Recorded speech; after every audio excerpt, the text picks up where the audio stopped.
Hey guys, welcome back to the channel. I'm Mietta and we are back playing our Prehistoric Kingdom series. So, last episode we prepared the area for our Dilophosaurus and today we are finishing up the build. It was technically, or it is technically a part 2 to the last episode where we couldn't really fit in this whole build section because the episode would have stretched over an hour and I didn't want to have such a long episode. But we are here and currently this is the corner piece that I wanted to work on with this rock area.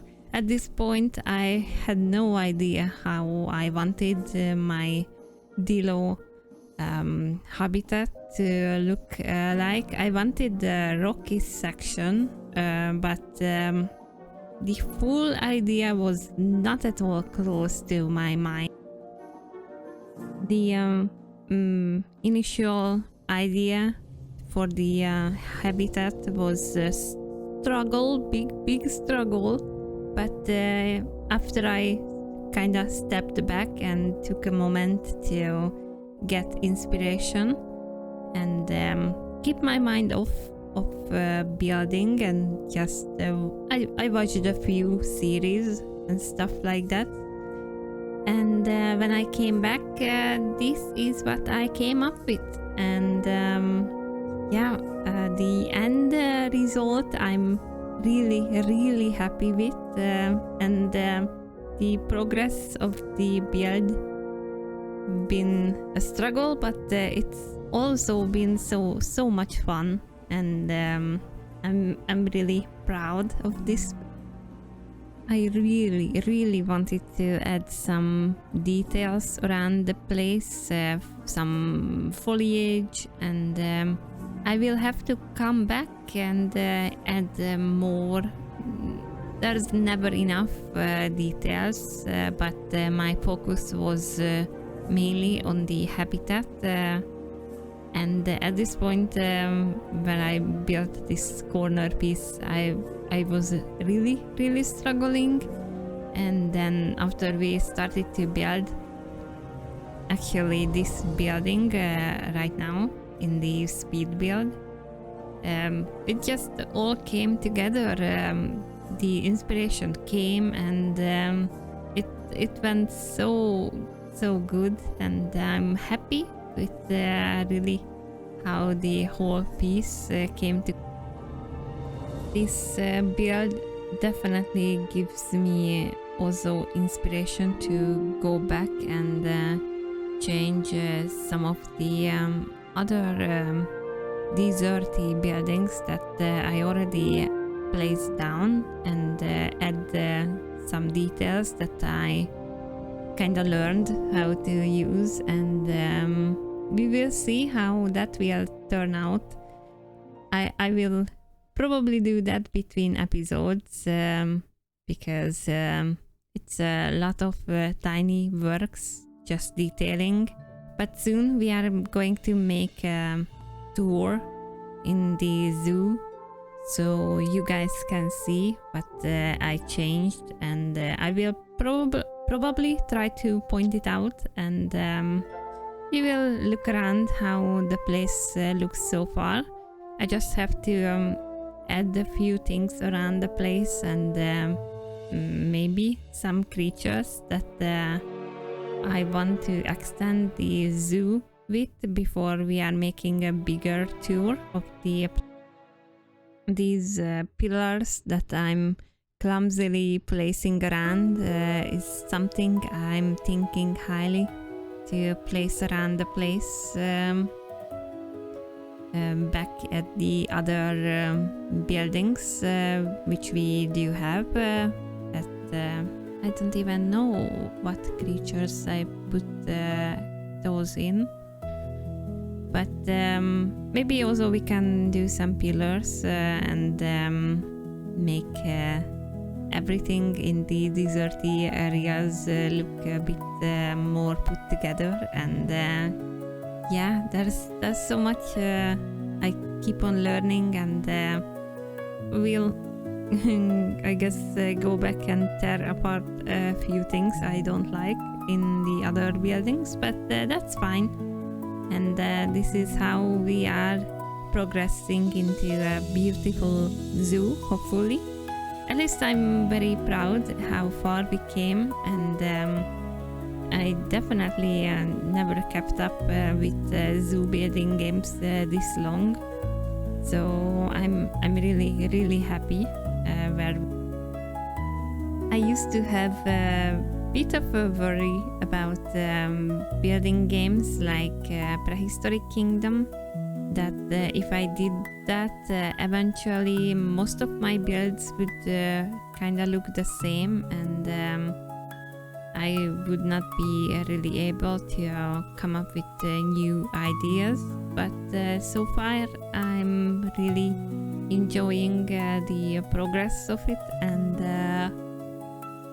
while it is sometimes hard at certain moments to come up with new ideas, I guess that's the challenge of the whole thing, to keep your mind sharp and get inspiration, so you are going to be able to bring so many new things. And I definitely gonna come back to this build actually, because I wanna place a few more pillars around and add more details, especially inside the area where they can look, and we will see how that will I definitely have to start to think about more on how things get held up, like roofs and that sort of thing.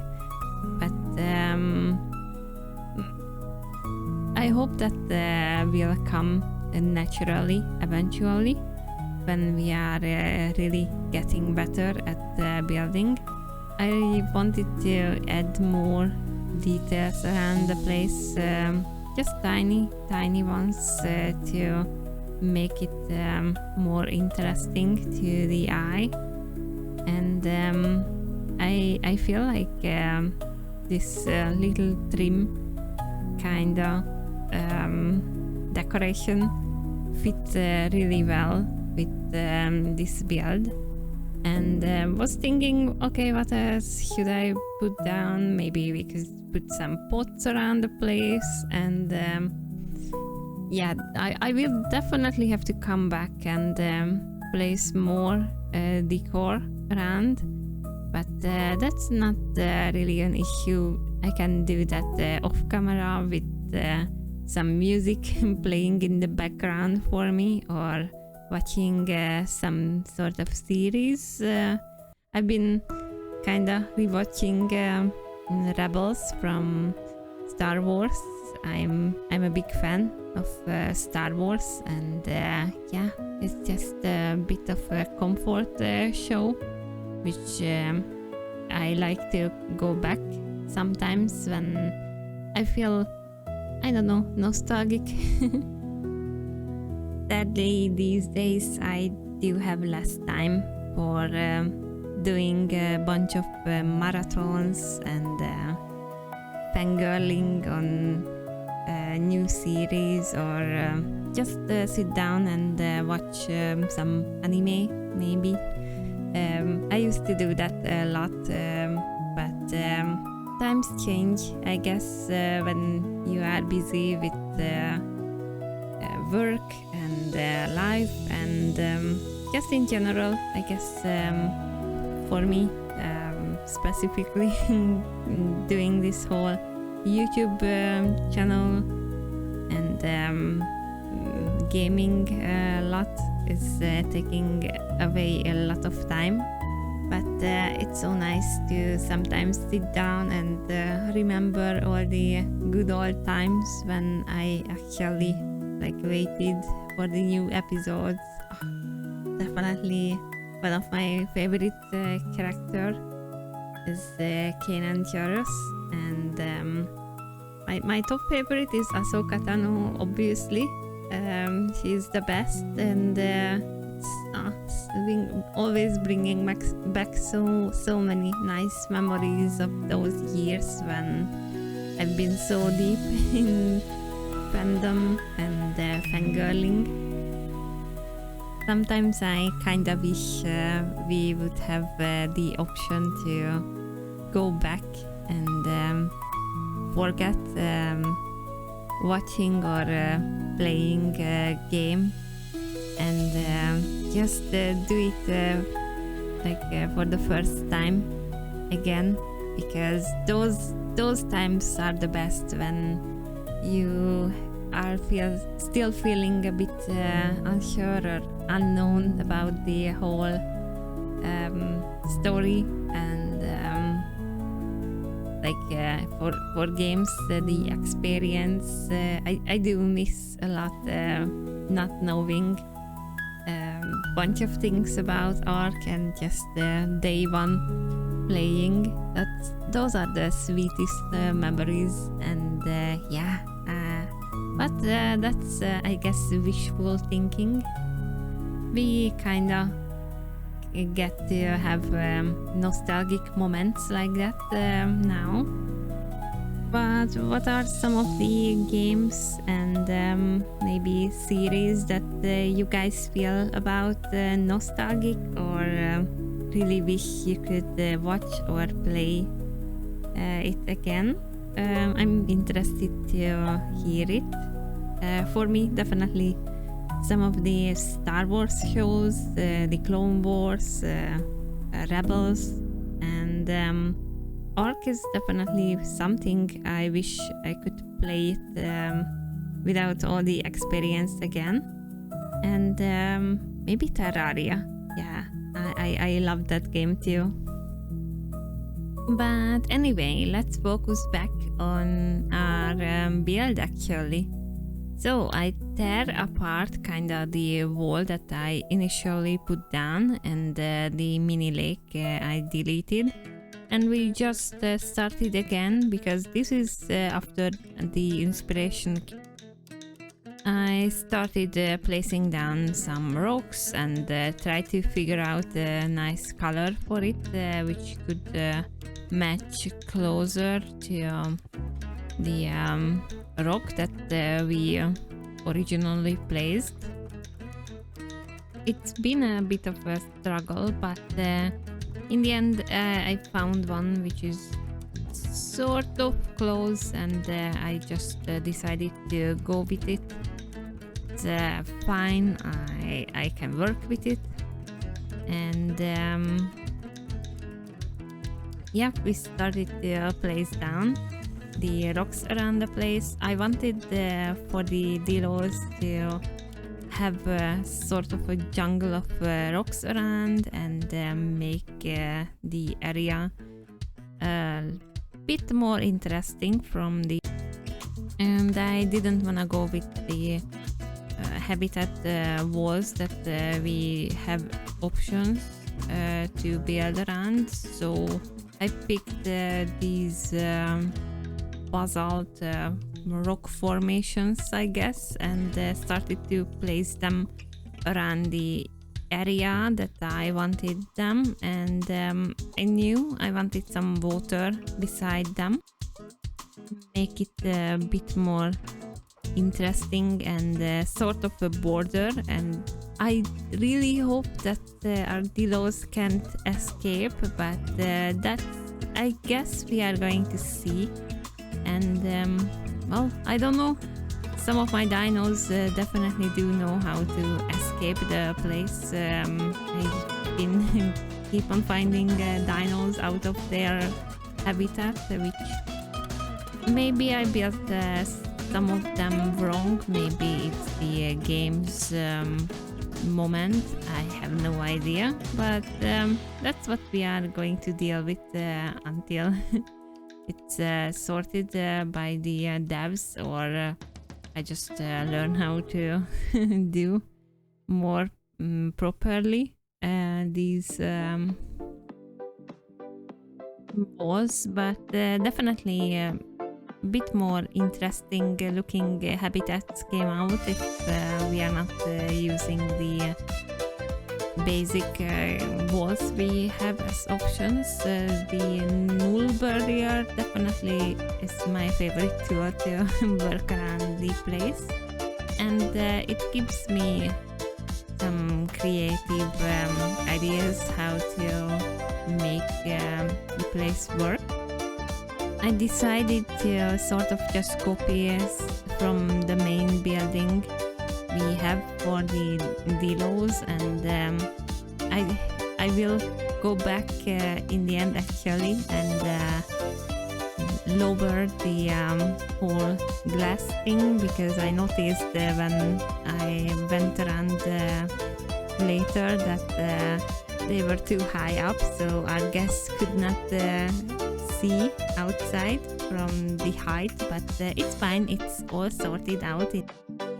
And then those curved walnut thingies are definitely also my new favorite, and I really have to go back and do that sort of aesthetic around the place at other of my habitats and for some of the future builds that we are going to work on.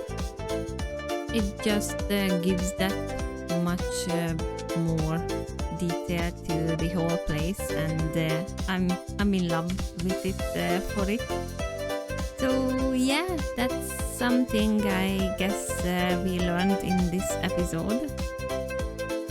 I will have to go around the place and put a lot more foliage detail around the place, but that's something that we are not gonna forget. Just probably I'm gonna work on it in between episodes, because this Dilo habitat build definitely took a longer time than I expected, and but I mean it's all worth it in the end, because I'm probably one of the happiest with this build. Well, technically my favorite is still the valley of herbivores, but I think this is very close, and it's I guess as we are getting better building and coming up with new ideas, the new and shiny build is always gonna be close to some of my favorites in the habitat as builds, but yeah, now I'm curious which one is going to be my end favorite by the time we are completing this zoo, which is still far off. We do have plenty of dinos to place, and probably we are going to get closer to the big names, the Spinos and Rexes, and I think I will probably make another vote on what creature you guys want next in the park, so keep your eyes open for that vote. This park feels like something that we all, I guess, build together, and kinda we could bounce off of each other's ideas and inspiration. So if you guys have any ideas, requests, I'm more than happy to look into if I can make it work in the park. But yeah, until that moment, I guess I'm working on what I'm thinking about making.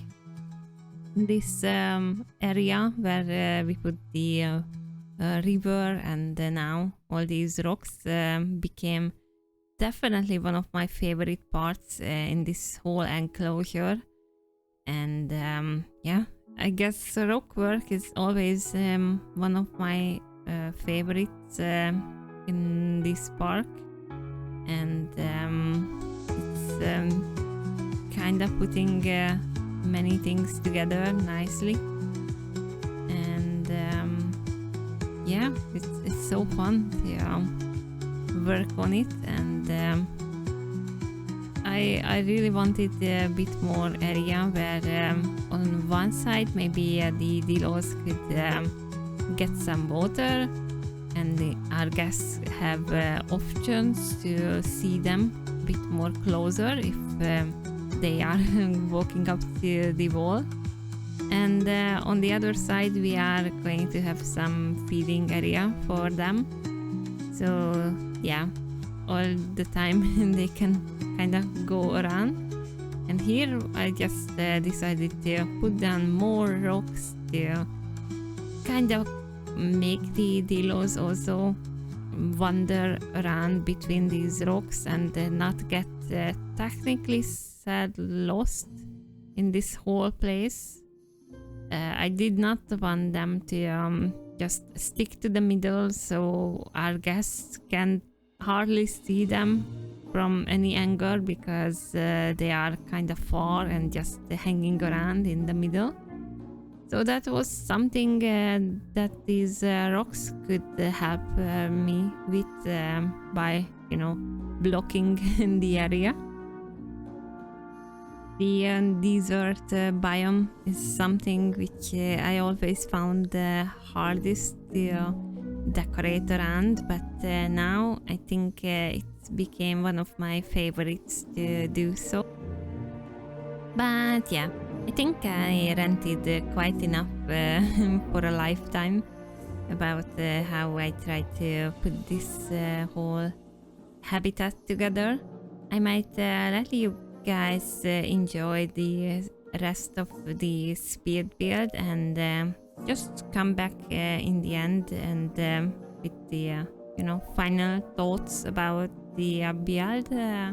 We are definitely have some coloring and the foliage to put down in here at the rest of the speed build, so yeah, enjoy it, I guess.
Dilophosaurus is such a gorgeous creature. With its magnificent double crest and that noticeable notch in its jaw, it's one of the most recognizable predators to ever live.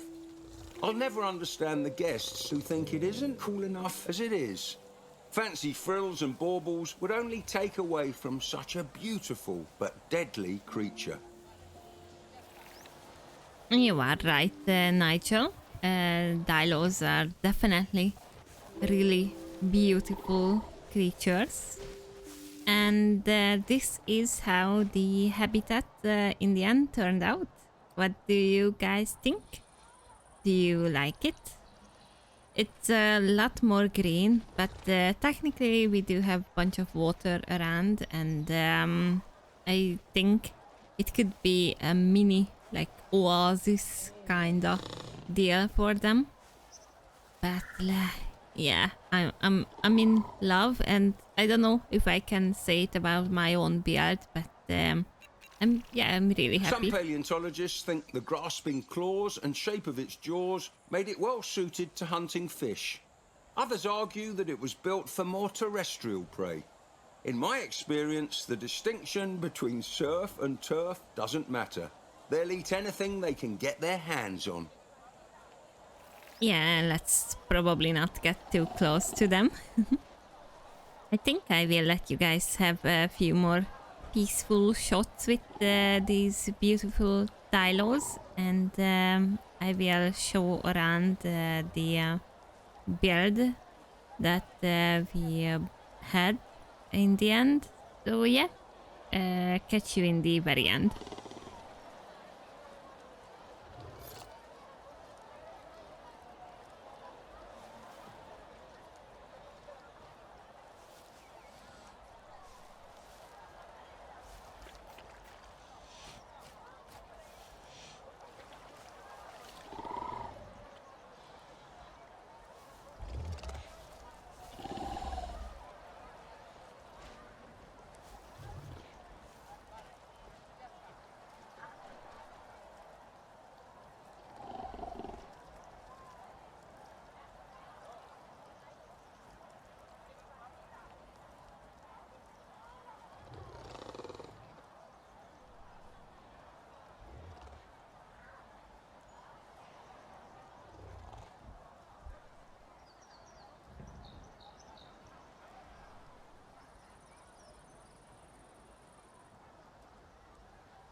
so this is our build for the Dilophosaurus.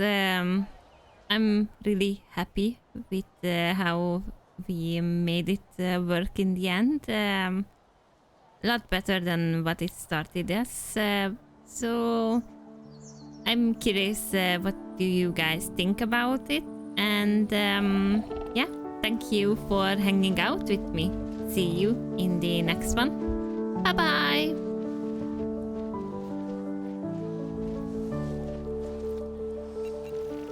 Those graceful notched jaws can pack a powerful bite. But watch out for those arms. Their length and mobility make it all too easy for Dilophosaurus to bring prey straight to its mouth.